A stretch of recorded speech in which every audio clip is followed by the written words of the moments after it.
NCC ಹುಡುಗರಿಗೆ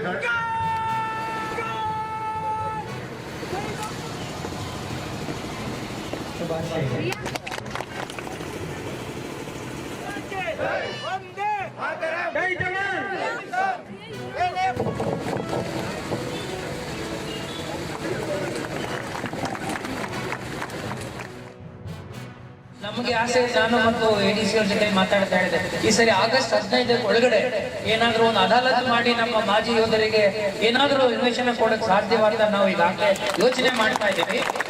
ಆದ್ರೆ ಅಷ್ಟೊಂದು ಆಗೋದು ನನಗೆ ಡೌಟ್ ಇದೆ. ಯಾಕಂದ್ರೆ ಜಮೀನು ಸಿಕ್ಕಿದೆ, ಆ ಜಮೀನು ಸರ್ಕಾರ ತಗೋಬೇಕು, ಆಶ್ರಯ ಸ್ಕೀಮ್ನಲ್ಲಿ ಅದನ್ನ ಜಾರಿಗೆ ತರಬೇಕು. KGF ನಲ್ಲಿ 30 ಜನರಿಗೆ ನಿನ್ನೆ ಶಾಸಕರು ಮಾತಾಡಿದರು, ನಾನು ಅಪ್ರೂವ್ ಮಾಡಿದ್ದೀನಿ. ಈಗಾಗಲೇ KGF ನಲ್ಲಿ 30 ಜನ ಮಾಜಿ ಸೈನಿಕರಿಗೆ ನಿಮ್ಮದೇ ಒಂದು ಲೇಔಟ್, ಆಶ್ರಯ ಲೇಔಟ್ ಪಕ್ಕದಲ್ಲೇ ಮಾಡಿ ಅನುಮೋದನೆಯನ್ನು ಕೂಡ ಕೊಟ್ಟಿದ್ದೇನೆ.